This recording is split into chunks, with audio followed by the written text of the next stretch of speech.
د انبیاء مبارکه سوره چې د قرآن عظیم الشان 21مه سوره ده په مکې معظمې کې را نازله شوې ده. 112 مبارک آیاتونه لري. تلاوت او پښتو ترجمه یې له 89 آیت څخه اورئ. وزكريا إذ نادى ربه رب لا تذرني فردا وأنت خير الوارثين. او زکریا ته کله چې هغه خپل رب ته غږ وکړ چې ای پروردګار ما یوازې مه پرېږده او ډېر غوره وارث خو همدا ته.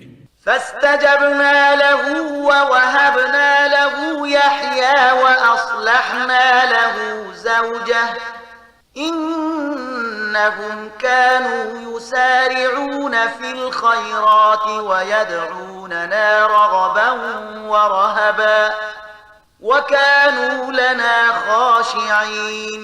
نو موږ د هغه دعا قبول کړه او هغه ته مو یحیی ورکړه او د هغه میرمن مو د هغه لپاره مستعده کړه.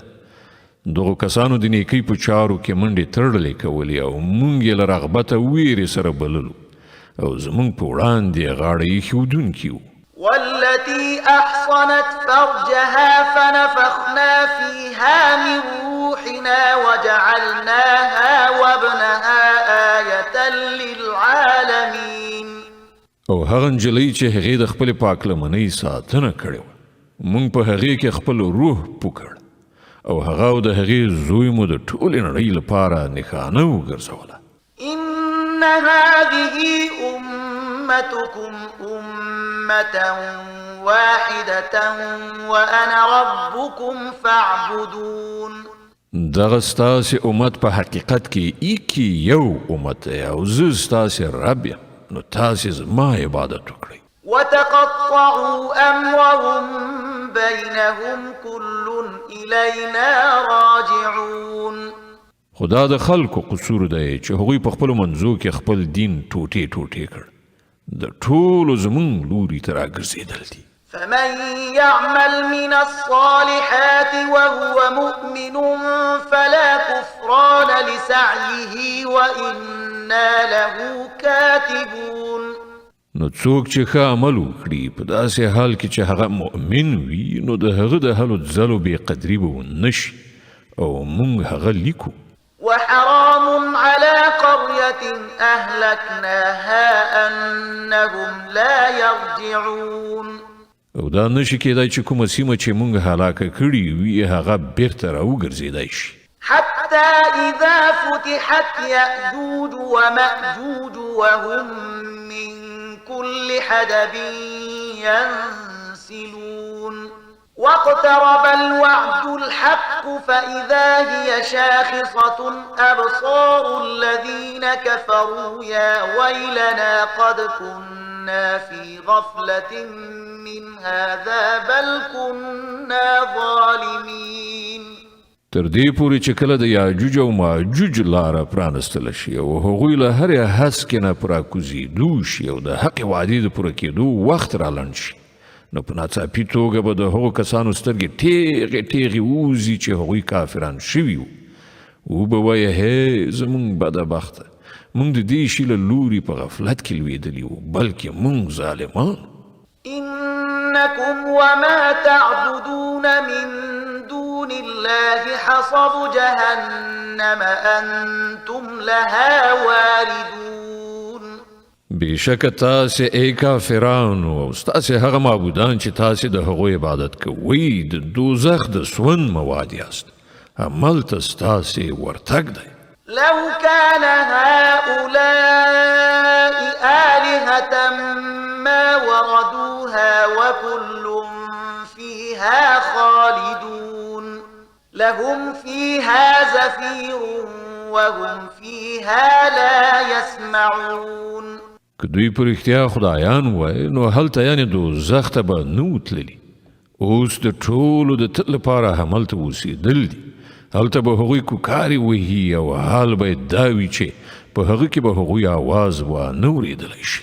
إن الذين سبقت لهم منا الحسنى أولئك عنها مبعدون. لا يسمعون حسيسها وهم فيما اشتهت أنفسهم خالدون.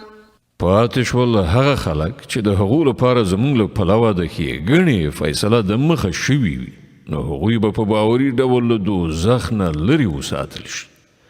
د هغه د اوره غږ به قدرې هم وانه اوري او هغوی به د تل لپاره د خپلې خوښې شیانو په منځ کې اوسیږي. لا يحزنهم الفزع الأكبر وتتلقاهم الملائكة هذا يومكم الذي كنتم توعدون.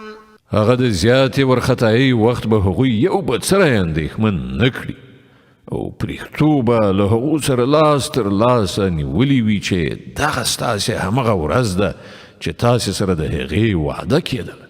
يوم نطوي السماء كطي السجل للكتب كما بدأنا أول خلق نعيده وعدا علينا إنا كنا فاعلين.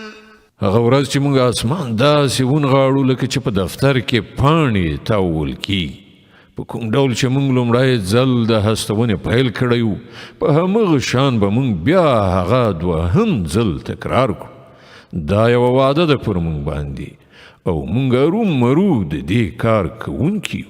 ولقد كتبنا في الزبور من بعد الذكر أن الأرض يرثها عبادي الصالحون إن في هذا لبلاغا لقوم عابدين. او په زبور کې موږ له نصیحت نه وروسته لیکلي دي چې د ځمکې وارثان به زموږ غوره بندګان وي. په دې کې یو غټ ابلاغ یعنی خبر دی د عبادت کوونکو لپاره. وما أرسلناك إلا رحمة للعالمين. اے محمد، مونږ چې ته لېږلی دا په اصل کې د نړیوالو په باب زمونږ رحمت دی. قل إنما يوحى إلي أنما إلهكم إله واحد فهل أنتم مسلمون. دوی ته ووایه ما ته چې کومه وحی راځي هغه دا ده چې ستاسې خدای ایکي یو خدای دی، نو آیا تاسې د اطاعت سرټیټونکي یئ؟ فإن تولوا فقل آذنتكم على سواء وإن أدري أقريب أم بعيد ما توعدون. که هغوی مخ واړوي نو ووایه چې ما په څرګنده توګه تاسې خبر کړي یاست. اوس زه په دې نه پوهېږم چې هغه څه چې تاسې سره د هغه وعده کیږي نږدې دی که لرې. إنه يعلم الجهر من القول ويعلم ما تكتمون. الله په هغو خبرو هم پوهیږي چې په لوړه غږ ویل کیږي او په هغو هم چې تاسې په پټه کوئ. وإن أدري لعله فتنة لكم ومتاع إلى حين.